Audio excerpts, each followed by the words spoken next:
without going to the letters of the communication.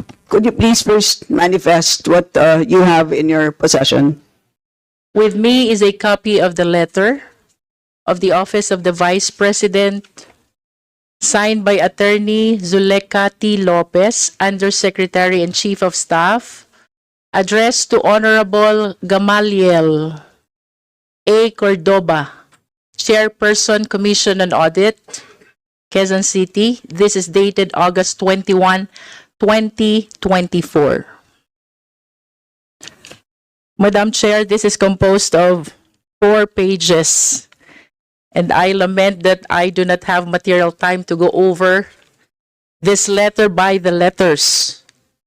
Nonetheless, I wish to manifest that the substance of this letter is an opposition to the subpoena that was issued by Congress. If I may read, we are of the position that the subject subpoena should not be complied for the following reasons. If I may continue, Madam Chair. Yes, please proceed. Among the issues that were raised, one is the violation of the principle of separation of power. Second is violation to due process. And third is the confidential nature of the fund. Madam Chair, I wish to manifest my comment to the issues that were raised in this letter. First, the principle of separation of power is not absolute. This is subject to exception. As a matter of fact, we call it the system of check and balances. And that is the very reason why the Congress has the oversight power, and that is to make sure that the laws enacted, including the appropriation laws, and to be specific, the GAA 2022, the source of the confidential fund, is properly implemented. If I may share, one of the landmark cases about oversight power is the Abacada Guro party list. There are 3 consequences of oversight power. One is congressional scrutiny. 2 is congressional investigation. And 3 is legislative supervision. With all due respect, by congressional scrutiny, without necessarily conducting an inquiry in aid of legislation, the Congress may request information and report from other branches of the government. Similarly, it can recommend and pass resolution for consideration of the agency involved. Madam Chair, with respect to the violation of due process, I humbly believe that we are all witnesses in today's hearing. We are in fact catering the right to due process. A number of the esteemed members of the House propounded questions already, but our Vice President maintained his position not to address the question concerning confidential fund. But speaking about due process, I humbly submit that notice was given. This is a budget briefing, and ample opportunity to explain was even accorded. It is my humble submission, Madam Chair, that contrary to the letter, we did not violate due process. As a matter of fact, we catered due process. Finally, Madam Chair, they raised the confidential nature of the fund. Ito po'y tanong na nais kong iwanan sa mga kapwa natin Pilipino. Granting that the nature of the fund is confidential and recognizing Memorandum Circular Number 15, 2023 relating to the privileged communication. Ang tanong po, Madam Chair, when there is notice of disallowance na nagsasabing ang 72 million out of 125 million na confidential fund ay hindi nagamit ng naaayon sa Joint Circular Number 15-01. And as a matter of fact, ipinababalik ng COA sa pamahalaan. Ang tanong, confidential fund pa po ba ang tawag dito? Privileged communication pa din po ba ang saklaw nito? Oo po, at tatahimik na lang po ba ang Kongreso? I wish to share the case of Chavez versus Public Estates Authority. Kindly wrap up. This is the right of the people to information on matters of public concern. There is no argument ang pera ng gobyerno ay pera ng taong bayan. Unless the citizens have proper information, we cannot fulfill the constitutional mandate that public office is a public trust. I submit, Madam Chair. Madam Vice President, do you care to comment? Yes, Madam Chair, nasabi kanina, ang gist lang na nakuha ko na nasabi kanina ni Representative Luistro, yes, is that wala siyang time na isa-isahin per letter yung letter namin sa Commission on Audit on why the requested documents should not be released to Congress. Pero nakahanda na yung mga sagot niya sa lahat ng arguments namin sa national security, sa due process, and sa separation of powers. Is this part ba of what you said earlier, Representative Kimbo, let's stick to the plan? Yun yung narinig ko sa iyo kanina na hindi mo in-accommodate yung point of order na question. And to answer, the Office of the Vice President, on the issue of confidential funds, we have received audit actions regarding confidential funds of the OVP. We have submitted our responses and we assure our full cooperation with the ongoing and unfinished audit. We are cooperating and answering all the questions in the proper venue that is inside the Commission on Audit, not in the budget hearing for the 2025 proposal of the OVP budget. Thank you. Thank you. Note all your comments. I do not recall saying the phrase, stick to the plan, Madam Vice President. And so yes, we do note your comments, and also I believe your compliment of the brilliance of the Honorable Luistro. So Madam next Chair? to, yes. Madam Chair, may I request that the Secretariat read your stick to the plan line? As I said, Madam Vice President, pasensya na po, we don't have the right to make requests at this point in time. So we proceed to our next member, the Honorable Ramon Gutierrez. Thank you, Madam Chair. Good afternoon po sa ating lahat. And to begin, Madam Chair, actually may line of questioning po tayo, but a lot of it has been asked by our colleagues. And obviously, the biggest issue for us here would be yung issues relating to confidential funds. But before that, I'd like to preface my questioning po kasi there were quite a number of point of orders regarding the scope of our budget hearing. And though, of course, we defer to the senior lawyers and their experience, it is my opinion that we are well within the bounds of our discussion for 3 points that I would like to share just for the consideration of the body.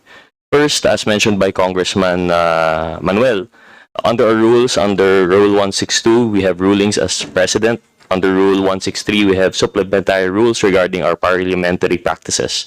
So it's very clear po that by tradition, we really follow po, no, kung ano po yung nangyari sa previous hearings, we could still pursue the same.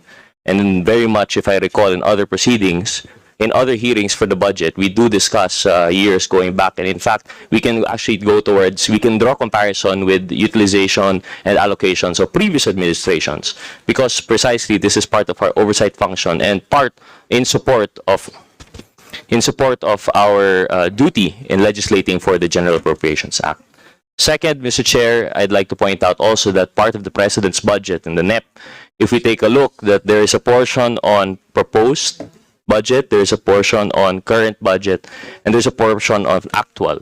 So as a matter of fact, and I believe it was actually DS Ungab who taught me this when we had our workshop, when we started for the first termers here.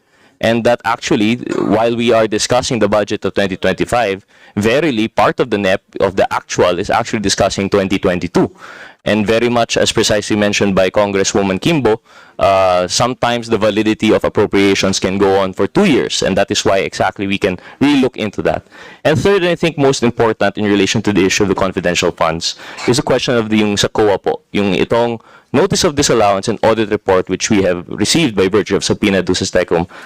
2024 po yung date nito. So I think it would have been impossible for us to tackle these matters in the previous deliberations. And I think rather than, although the proposal is noted that we have different committees to hear these kinds of things, given the nature that it is not yet final, I think the hearing before the budget would be most appropriate to consider the same. So with that said, Madam Chair, I would like to proceed with my questioning. And I would be addressing this question to the Honorable Vice President. Madam Chair, maybe ask through you, is the Honorable Vice President aware of the audit observation memorandums covering 3 different disbursements of confidential funds? Madam Vice President. On the issue of confidential funds, we have received audit actions regarding the confidential funds of the OVP. We have submitted our responses, and we assure the public of our full cooperation with the ongoing and unfinished audit. Madam Chair, is the Honorable Vice President aware that for the first audit observation memorandum regarding the 2 disbursements of confidential fund, there were 2 issues raised by the COA? Madam Vice President. Madam Chair, on the issue of confidential funds, we have received audit actions from the COA regarding the confidential funds of the OVP. We have submitted our responses, and we assure the public our full cooperation with the ongoing and unfinished audit. Thank you for the response, Madam Chair. Madam Chair, is the Honorable Vice President aware that one issue raised by the COA was the lack of documentary evidence presented? Madam Vice President. Madam Chair, on the issue of confidential funds, we have received audit actions from the COA regarding the confidential funds of the Office of the Vice President. We have submitted our responses, and we assure the public of our full cooperation with the ongoing audit. Madam Chair, thank you for the response. Would the Honorable Vice President be aware that another issue raised by the audit observation memorandum was the misappropriation categories? Because, Madam Chair, in the audit observation memorandum, there was a distinguishment that the use of confidential funds shall be limited to certain categories of expenses, and that verily the point of the AOM was that there were findings that some of the categories included in the AOM were not subject or scope of confidential funds. Madam Vice President. On the issue of confidential funds, we have received audit actions from COA regarding confidential funds of the Office of the Vice President. We have submitted our responses, and we assure our full cooperation with the ongoing and unfinished audit. Thank you, Madam Chair. Madam Chair, I'd move on to the next question. Regarding these AOMs, it seems to be that for COA, based on experience, masyadong matagal na po ito. Maybe ask Madam Chair if there is any delays of sorts on the part of the Office of the Vice President in terms of responding to these AOMs and notice of disallowance. Madam Vice President. Madam Chair, I think that question is best asked to the Commission on Audit. Why will he ask me that? Sinabi na nga niya, itatanong sa Commission on Audit eh. Madam Chair, Honorable most Vice. respectfully, there was a response on the part of the Office of the Vice President, and I would just assume that the Vice President is aware of the timing of their response to any audit actions that she has repeatedly mentioned, Madam Chair. Madam Chair, that is a question for the Commission on Audit, not for the Office of the Vice President. Madam Chair, well, I will rephrase and indulge the good Honorable Vice President. May I ask, Madam Chair, the COA, regarding the proceedings po nung kanilang audit observation memorandum. May we know, Madam Chair, through the member of COA, the date on which the AOM was submitted and the date of which the response was made? Ask Cumuliano. Madam Chair, I'm sorry, I don't have the documents and I am not privy to the audit of the Intelligence and Confidential Fund because it is within the Intelligence and Confidential Fund Audit Unit. Madam Chair, most respectfully, may we know the position of our member from COA here? Madam Chair, I am an Assistant Commissioner of COA. I'm the the head of the Assistant Commissioners Group. Thank you, Madam Chair. Just clarifying. So, hindi po siya pala galing sa ICAUF po, no? So, I suppose we'll have to make do with that answer for now. A lot of my questions were supposed to bank on that. Madam Chair, I'll move on to the next po siguro. Based on the circular, the compliance of the liquidation of cash should be done within the within year end. And Madam Chair, it could be noted that the submission of the liquidation for the first confidential fund issued for 2022 was actually done in January 10, 2023. I will not address this to the Honorable Vice President, as she has pointed out. I will address this question to the COA. Madam Chair, is that correct, that part of the circular dictates that liquidation of cash advances regarding confidential funds should be done within year end? Ask Cumuliano. Yes, there is a requirement that all cash advances should be liquidated at year end. Madam Chair, notwithstanding that the scope of covered period would be, for example, in the case of 2022, it was December 21 to December 31. Would that still require that liquidation be done at year end? Ask Cumuliano.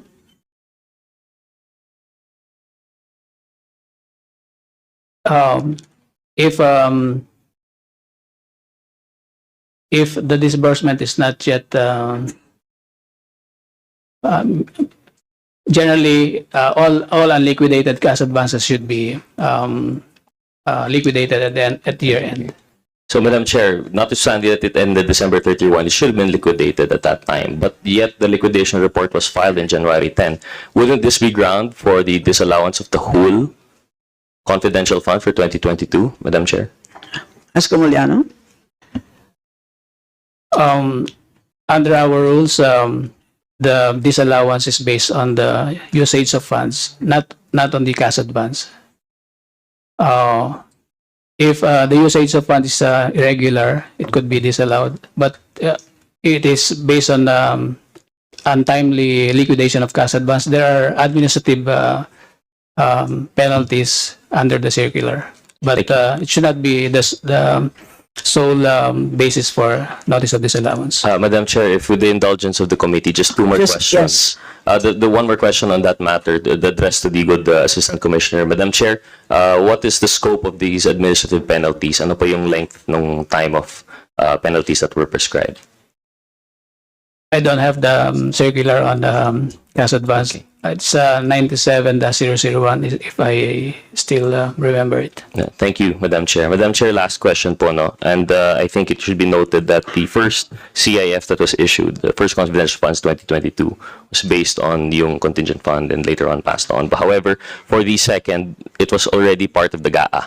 And this amount was 500 million. However, based on the liquidation, only 375 million was used. May we know, Madam Chair, from the Office of the Vice President, why the fourth supposed quarter, the fourth tranche, was not utilized? Madam Vice President. Kasi Madam Chair, noong nagsagutan na kayo, ikaw, Representative Kimbo, tsaka Representative Castro, about the 11 days, 19 days, ilang days na yon ng utilization, nakita ko na that was the start of an attack against the Office of the Vice President and i-hinge yung attack on the confidential fund use. So nakita na namin yung timelines and nakita na namin yung kumbaga script sa narrative ng attack on the Office of the Vice President with regard to confidential funds. So to show goodwill to the people and para mapabigyan ng muka na sinabi namin na hindi namin napapadali ang trabaho namin dahil sa confidential funds, dahil natatarget namin kung saan dapat ilagay ang proyekto, pero pwede kaming magtrabaho ng walang confidential funds. That is the reason why hindi na namin ginamit ang fourth quarter na confidential funds sa Office of the Vice President to show the people, the public, that we are in good faith sa paggamit ng confidential funds. And we are true to our word na sinabi namin na napapadali ang trabaho, pero pwedeng i-give up yan. That was your last question. Oh, would the Madam follow-up be allowed, Chair. Madam Chair? Madam Chair? Let us just finish, Honorable Just Gutierrez. given the substantial response this time, Madam Chair, I'd like to follow up the question. But isn't it the case for this batch of confidential funds? This was issued through the GAA, and therefore it went very precisely, Mainit po yan as part of the President's budget. You made your case before the DBM for 500 million. So the expectation is there was a program to be followed for disbursement for 500 million. Isn't it, Madam Chair, when we indicate in our GAA certain allocations, the expectation is that it would be utilized to its fullest extent? Would this mean, Madam Chair, that the confidential fund, even for any supposed program submitted to the DBM, is actually discretionary on the part of the public official? Madam Chair. Madam Vice President. Madam Chair. Let's just finish, Madam Vice President. Yes, Madam Chair. Yung paggamit namin, kanina in-explain ko na, hindi na namin ginamit. Kasi nakita na namin sa timeline may sagutan ng 11, 19 days. And then, meron nang lumabas na AOM ng COA within days. And then, meron na namang lumabas na another AOM. So, nakikita na namin yung pattern noong attack. That's why we decided in the Office of the Vice President na wag na dagdagan pa yung bala ng attack. At ipakita sa mga tao na yung confidential funds, we are in good faith of using that and goodwill namin na napapadali yung trabaho, pero pwede siyang hindi gamitin ng Office of the Vice President.